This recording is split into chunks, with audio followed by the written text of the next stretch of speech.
ఒకప్పుడు ఒక అందమైన అడవిలో అన్ని జంతువులు సంతోషంగా కలిసి జీవించేవి. ఆ అడవిలోనే ఒక నెమలి ఉండేది. ఆ నెమలి పేరు నీలిమ. ఆ నెమలి చాలా అందంగా ఉండేది. తన నీలిరంగు పించాలతో నాట్యం చేస్తుంటే అడవిలోని జంతువులన్నీ చాలా సంతోషించేవి. నెలలు గడుస్తూ నీలిమ పెద్దదయ్యింది. ఇక పెళ్లి చేసుకోవాలని నీలిమ అనుకుంది. కానీ నీలిమకి ఒకే ఒక కోరిక ఉండేది. నా పెళ్లి ఒక ఉత్సవంలో జరగాలి, అందరికీ గుర్తుండిపోయేలాగా అనుకునేది. ఆ రోజు రానే వచ్చింది. అడవిలోని జంతువులన్నీ పెళ్లి సంబరాలతో మునిగి తేలుతున్నాయి. సింహం పెళ్లి అధికారిగా ఉంది.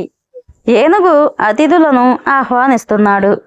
కోతుల బృందం సంగీత బృందం. కొన్ని పక్షులు డ్యాన్స్ చేస్తూ ఉన్నాయి. మరికొన్ని పక్షులు పాటలు పాడుతూ ఆ పెళ్లిలో సందడి చేశాయి. కుందేలు అడవిలోని జంతువులన్నింటికీ వంటలు చేస్తుంది.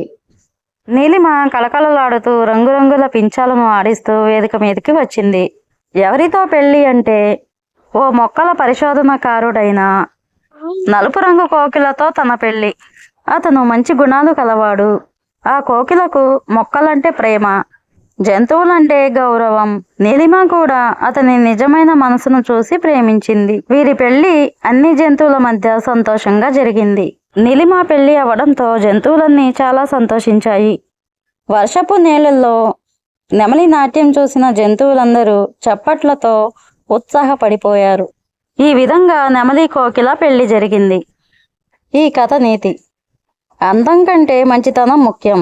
నిజమైన ప్రేమ అనేది గుణాలపై ఆధారపడి ఉంటుంది. ఫ్రెండ్స్, ఈ కథ కనుక నచ్చితే నా ఛానల్ని సబ్స్క్రైబ్ చేయండి, షేర్ చేయండి, లైక్ చేయండి. మరొక మంచి స్టోరీతో రేపు వచ్చేస్తాను. Bye friends.